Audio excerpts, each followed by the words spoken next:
A really, really good point that you made in a previous conversation, Richard, was that incentives should not be duplicating the compensation plan.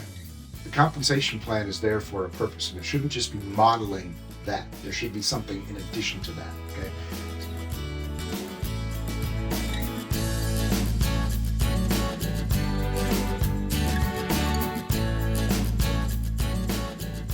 And we're back with Mark Beiderwieden.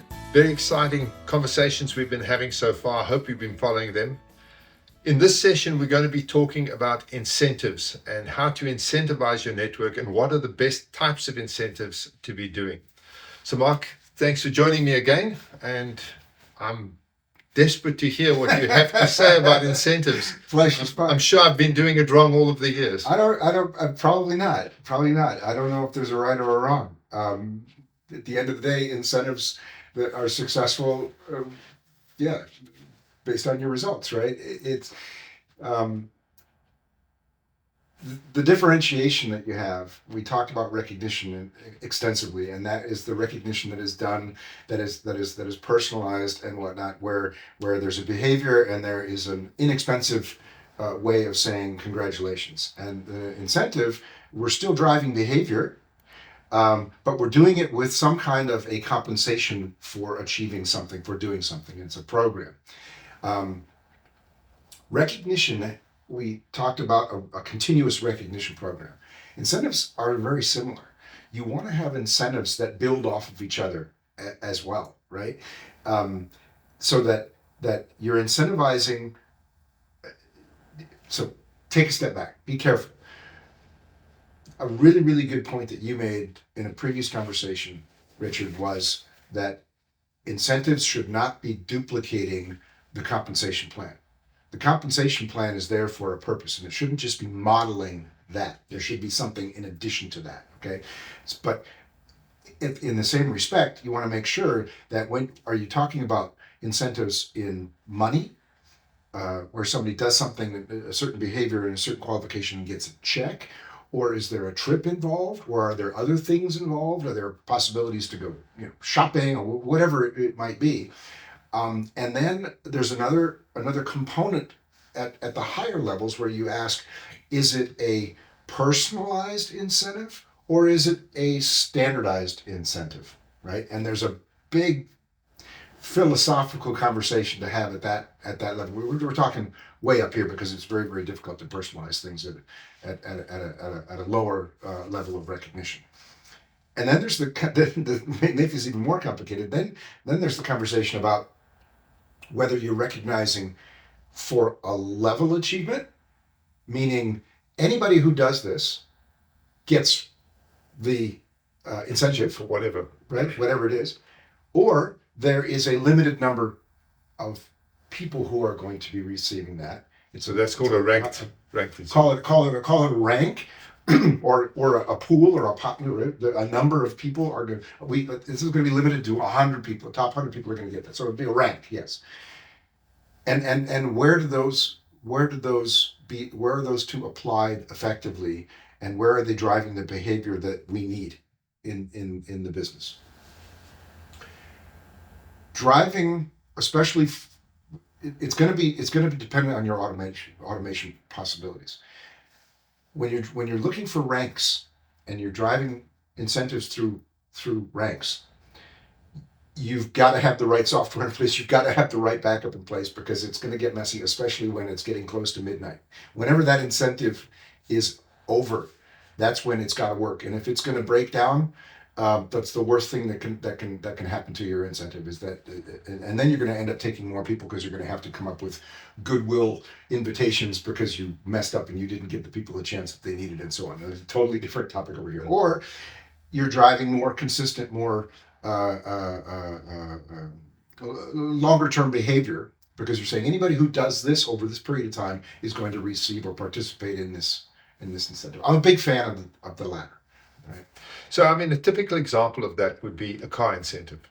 So if you are consistently a Ruby for 6 consecutive months, you actually become part of our car program, and we issue you with a branded car that you can drive around. And that's an example of an incentive that would be pink Cadillac. Exactly. Yeah. Right. So that would be an example of a level-based Sure. incentive. So Right. you achieve this and you get to participate in our car program, or you achieve this and you get to come to the next national convention free of charge. Everybody who's at this rank, For example. gets free so that would be an incentive that is based on a level. Yes. But how do you do that when you're doing something like an international trip, where if you open it too wide, you could bankrupt the company? I mean, these trips are not cheap. They're not, and so the question is good. Most companies are going to expand relatively quickly into different markets and whatnot. And so we need to differentiate. Are we going to be talking about national programs or international programs from the get-go, right? Is there even an international program? The answer's got to be probably yes, because you want to bring those international leaders together, right? That's part of building your culture and celebrating your global or your regional success, is bringing people together. So certainly there's a place for it.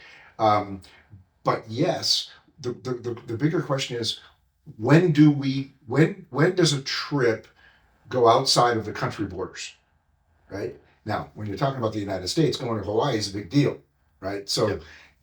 Keep it in context, right? When is travel involved? When is travel involved? And whether or not, then you talk about cost, whether you're participating in the cost of the ticket, or are you paying, is the company paying everything? And that's a different budget discussion.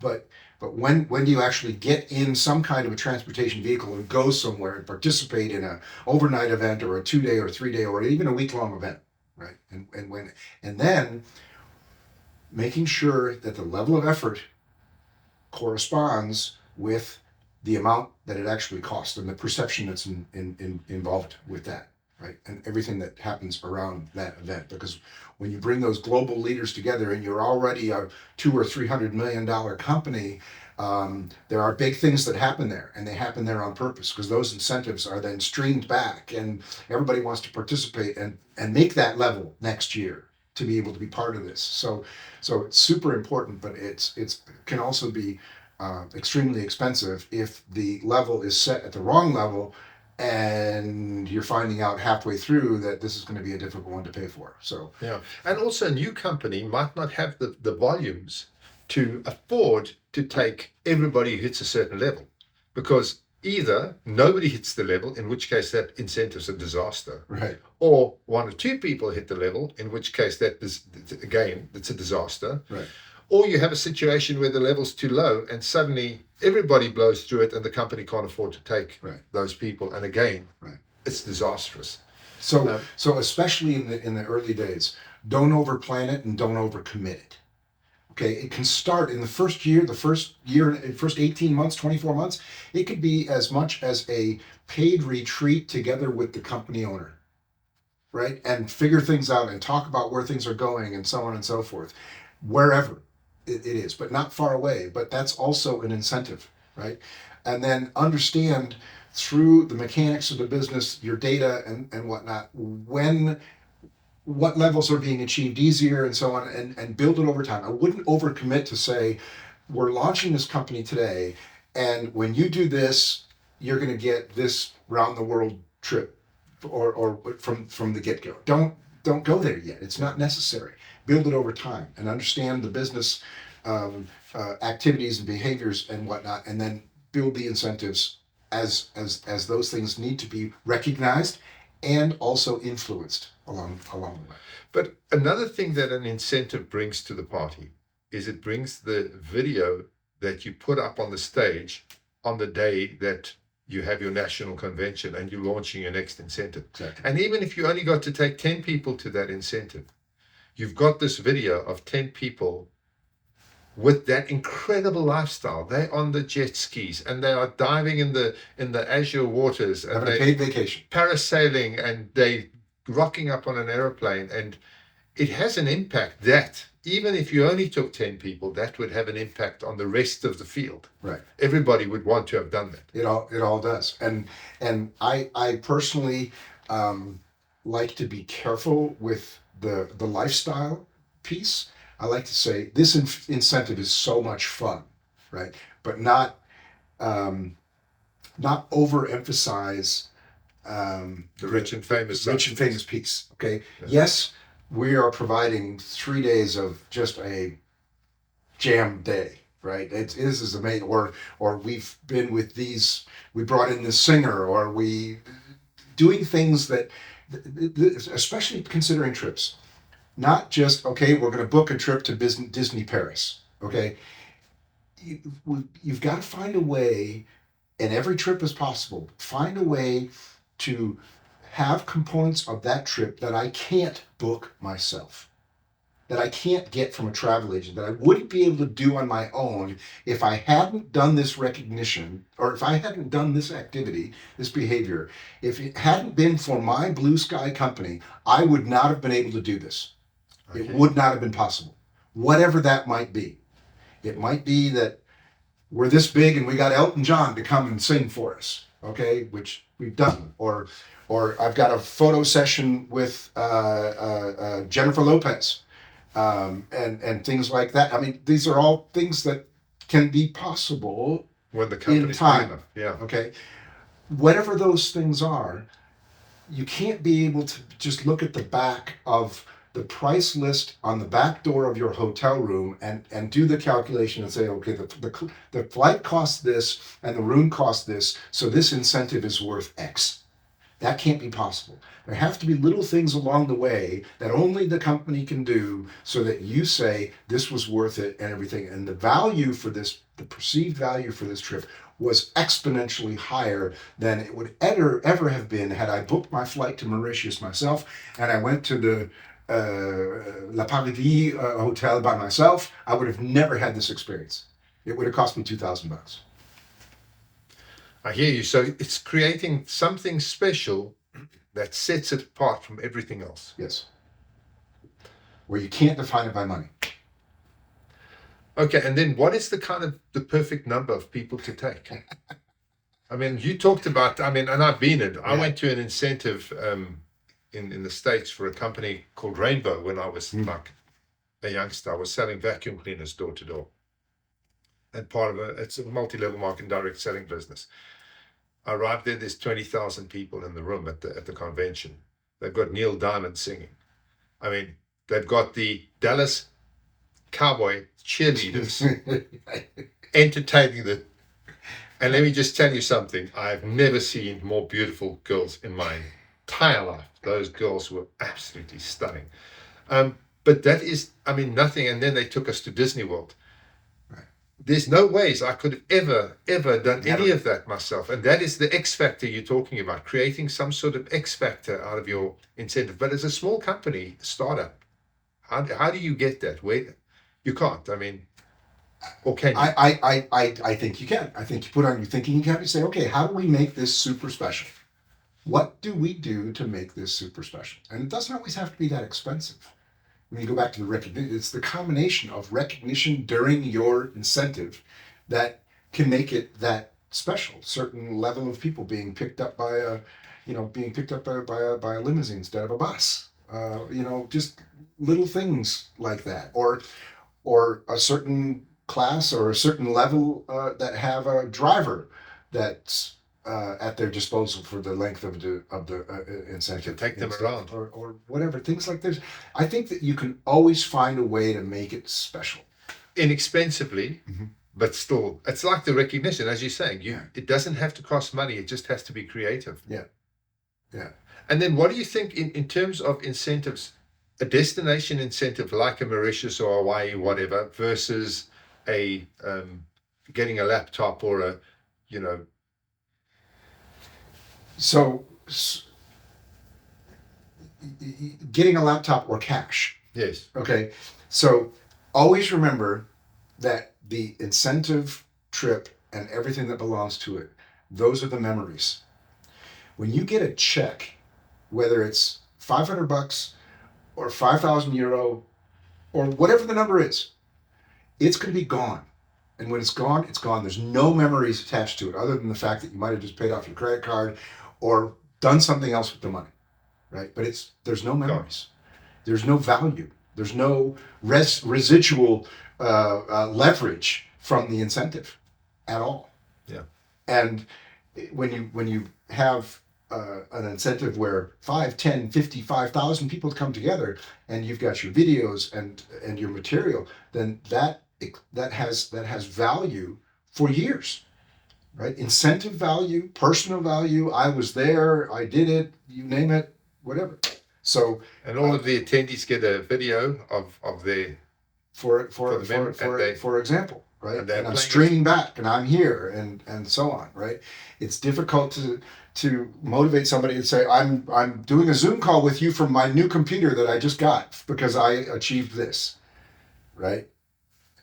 Yeah, exactly. I'm in 100% agreement with you. In my opinion, that the destination incentives are really powerful for a number of reasons, and you can, obviously add a lot to this. But the one thing I find is you get the guys there, you've got the opportunity to do team building exercises with them. Mm-hmm. Yep. So you could actually establish an entire week where you are working with your team and having games and taking them out to the islands and getting onto fancy yachts and being together, building that team. Mm-hmm. And then there's an education opportunity. You've got all of these top leaders together in one place. There's nothing stopping you getting them into a boardroom and doing a really epic training session where it's how do we take our business to the next level when we get back. So it seems to me, and then of course you got this video that you bring back and you show to all of the world what an unbelievable time everybody had, how much fun it was, how good it was to be there. And you only needed to do X, Y, and Z to have been there yourself. Right. So it seems to me there's a lot that comes into this incentives that really help drive your business forward. So I gotta go down a rabbit trail because I'm right there with you, and I think it's just super important about execution. The execution of the incentive. Where does it come from? I know that this is controversial, but I did it. I took a budget and I sat in a room with our top leaders and said, this is the amount of money, this is the budget that we have. If you were me, what would you do with it? How would you divide this? How would you make these? We're designing a new incentive program that we're putting in place for the next 3 years. There's an important piece right there too. Incentive programs shouldn't change every year because people's behavior shouldn't change every year, okay? That's a different topic, but super important. They should be in place for 3 years or 4 years or 5 years if they're done right. We designed incentive programs together with the leaders. And this is the key. Know your role. Know where you're the best. If you're the CEO, if you're the owner, are you the best motivator on stage? Maybe not. Are you the best deliverer of a message? Are you the best person to go out and sponsor or show the product or talk about the software or whatever? Know your role and be smart enough. Be smarter than the rest to know that the person who's out there in the field every day, who just helped you design the incentive, he's actually going to sell this thing better than you, and let him do it. And at that same incentive trip where everybody or the convention where you're announcing this 3 to 5 year incentive for the first time, get your top leader on stage to actually make the announcement about these amazing incentives. Now you can argue with that, you can debate that philosophy, but I'll tell you, when a respected leader gets on stage and he's talking to this audience and everybody knows that, and he's part of it, he designed it, he's going to make this thing work because he's not just taking the company lead, he was in the conference room. It's going to be the most successful, it's set up for the most success ever.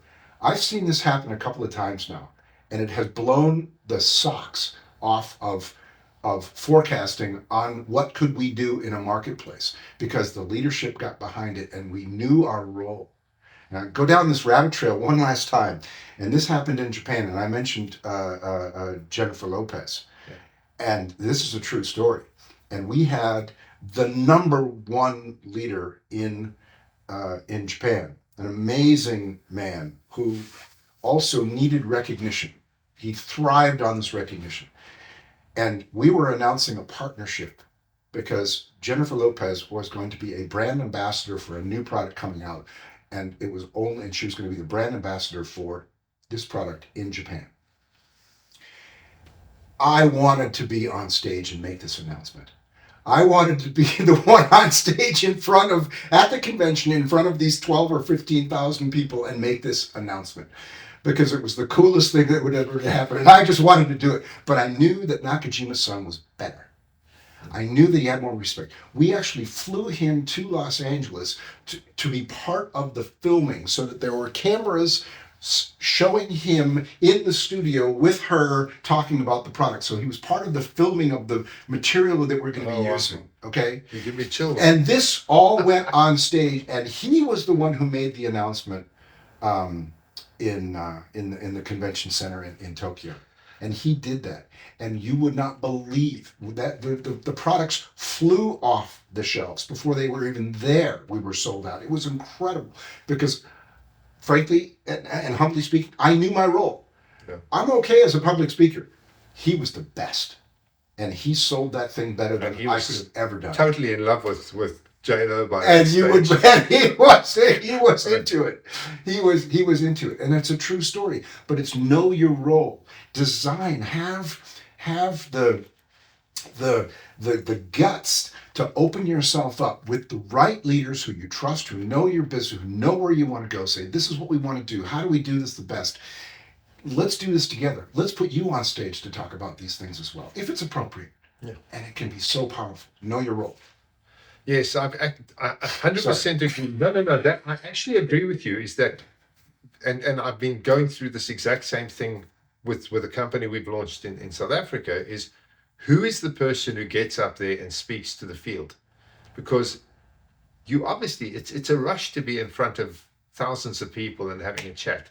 But sometimes it's exactly what you're saying. You're not the right person to be doing that. Yeah. The leadership is actually what this business is about. And we'll get into leadership now, because I think there's a whole topic around leadership I want to talk to you about. But if you as a company don't give your leadership responsibility, then you own every single query in the whole field. Right. You've actually got to develop that leadership, and so part of this is getting your leadership to take ownership of those incentives and getting them out there. Now, I wanted to just, before we go down another rabbit hole, the great rabbit hole, that one, but before we do again, I've seen companies do 3-month incentives, I've seen them do 6 months incentives, and I've seen them do year incentives. Right. And what I've experienced is that if you do a year incentive, people don't do much until the last 3 months, and then they work their guts out. Whereas I find if they do shorter incentives, I find that the pace, the velocity of the work during that shorter period seems to be higher, and right. You can run 3-month incentives in a year and get much more volume out of it than a year's incentive. But I mean, that's anecdotal. I don't know whether you find. I the answer is in your example, because having a year-long incentive and it's allowed, it's permissible to do all the volume on the end of the month, on the last month. That's just not the behavior you want. So year-long incentives, wonderful, as long as there's a monthly or some kind of a consistency component to the behavior. That's absolutely fine.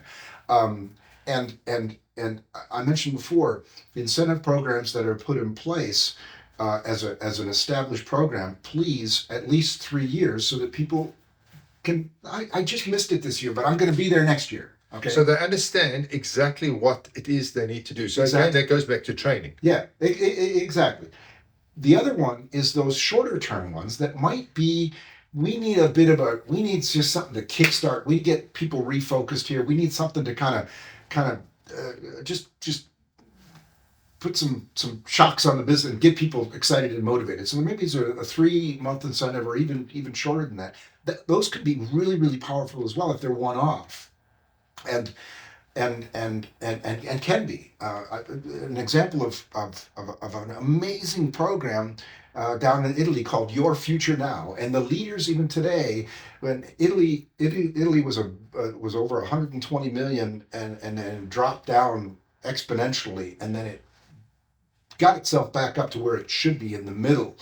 in terms of total sales, but it did it through the program of Your Future Now, which was a super simple, probably expensive trip, but it was sponsored. A couple of people get this many special product packages in the hands of customers, and you're going to be on a cruise ship for 3 days over in Sardinia thing. Okay. Right? So wasn't a big cost. We got the ship and all this kind of stuff, and it blew doors. But it was a super short, super simple incentive that literally, kick-started a business that was just looking for something to talk about. It just needed something new, right? That's exciting, yeah. And exciting, and it was, and the leaders got behind it and blew it up, right? So both have a place. Both have a place. Short term, those kinds of things, wonderful. But if they're going to be established, if they're going to be part of the DNA, then please 3 months, 3 years, 4 years, whatever. Yeah. And so then you set it up and you say, okay, it's over a year. But somebody coming in the middle of the year, they've got no chance of making it. Unfortunately, So they don't make it. usually. So generally, I would say that a year-long incentive would be for a more established company. You can't take a company in the first year. More established people in the business. Yeah. Yes. Yeah. Yes. So a company's just kicking off, they can't do an annual, they just don't have enough people, they No. don't have enough volume. No, Their but we first talked year, about that before as well, that especially in the early days, we're just kicking off a business right now. We're in the first 6 months, first 12 months. We don't even have a place for those kinds of incentives yet, right? We might not even have, we have the compensation plan. We don't even know what behaviors we're trying to incentivize yet, right? That is a good point. Right? We got a compensation plan. We got a basic recognition plan. We might not have extra incentives yet. Keep those in your pocket.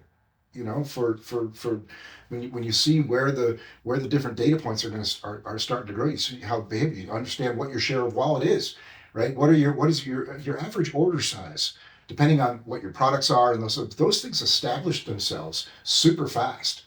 And once they're kind of there, once they're embedded, it's really difficult to move them. Yeah. To move the needle. Once that share of wallet is there, if you've got a broad portfolio offering in an established company, it's difficult to move them. Right, your growth is not share of wallet. It's new wallets. Yes, yeah, of course. Right, and you'll see that there's an average spend per order, yeah, and you know what it is, and yeah. And you're right. With Acorn Kids, and I mean we're getting down another rabbit hole. We spent a year trying to teach our people how to sell more product per month. Right. Okay, so how to get more of that person's wallet, and at the end of the year, we managed to get a 10% increase with a massive amount of effort. Right. The following year, we focused a lot more on expanding how many wallets you have access to, and we tripled our turnover. Right. So it's exactly what you're saying, Yeah. But the topic is incentives. Yes. Incentives early on, maybe hold back a little bit. Understand what it is we're doing first, right? Don't, just because things aren't starting the way we thought it, don't make panic decisions. You've got a compensation plan. You've put time and money and effort into understanding how I want to put my compensation model together and what I've landed on, right? Believe in it, make it work. No, don't make, knee-jerk decisions along the way. Believe in it and give it time, right? And then the incentive pieces come in later on. Yeah, and okay, so now we're just starting a company. Yeah. Mr. CEO is sitting out there, he's thinking, okay, I'm starting my company. I've been going 3 months. I need to try and incentivize my people somehow, and all of them are still in the first 2 or 3 ranks. Nobody's risen up through the ranks yet. There hasn't been enough time. How do I incentivize those people? Do I, or don't I bother? Yeah, I think that's one where I would pull out a pass card right now, because it's kind of hypothetical. What has been going on in the business. It's really difficult to say yes. After 3 months, that's the right time to pull out the incentive card. Yeah. I don't know. It depends on what is happening with the behavior. Are they using the right tools? Are they watching the training? Really understand the fundamentals. Are the things happening the way they should be, or have we missed something? It shouldn't be that an incentive is going to be the solution because my basics maybe are not in place right now. It might be. But might not be. Right. But that goes back to what we said in our first session, which is you need to have experts. If you're not an expert, You actually need to have experts Right. looking at the data and giving you advice on whether you should be starting those incentives or Right. not. Is Yes. it time to run an incentive? Is it time to run a mini incentive? Is it time to teach our people, our leaders, how to run incentives? I've heard a phenomenal story, again, also from Amway. One of the leaders would say to their people, okay, everybody who manages to hit $1,000 worth of sales gets to have dinner with me. I take them out for dinner. Now, there's an incentive, Right. okay? And that the leader was running that incentive themselves. Right. And of course, everybody who hit $1,000 of sales got invited out to dinner. And of course, the people who were not at dinner got to hear about the dinner and wanted to be at the dinner next time. Sure. So those are kind of, I suppose, small incentives that you could teach your network. But again, as you say, you need to have the fundamentals in place. Right. And before looking at incentives, you need to know that everything else is working. Right. Which, by the way, is something I really enjoy doing. I would say to everybody in Japan when I was there for the time, that anybody who goes diamond, that we have a dinner together with the person who just went diamond and their 6 front lines. Oh, that really? went. And so that was the group dinner, and we did that multiple times, and that was amazing. And you sign the menu that says when you're having an emerald dinner, when you go diamond, we're having a dinner with you and your front lines and whatnot. Those were amazing.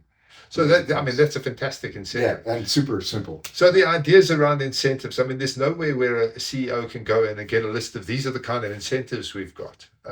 But not true. I've got a list of all the incentives I think I've ever done in a file, literally. But it's a conversation about where the business is and what do you want to do. What are you willing to invest yourself as a CEO as well? Right. So incentives critically important. They are there to drive behavior. They're not there to replace the compensation plan. They're not there to replace recognition. Nope. They need to be measurable. Absolutely. They need to have some sort of level based, ideally. You'd rather do that than a rank based. Yep. You don't want people in a rank that the people at the bottom don't get in. I'm going to end on that. If you budget for an incentive, if it's over a year and you've put 3% of the turnover of the company aside, put 3% of the turnover of the company aside. Right. Don't leave it until the end and then try and scramble for the money. Because Right. if you promise an incentive and you don't deliver, Yeah. your business is toast. Yeah. Would you agree with that? Yeah, absolutely. And then think about the execution piece as well. It's not just the design. It's now what do I do with it? How do I take it to the field? And the key thing, make something, create an X factor. Yeah. Okay. Well, I think that was a good session, Yeah, Mark. good What do you fun. think? Yeah, good fun. Thank you. Cool. Awesome. Good.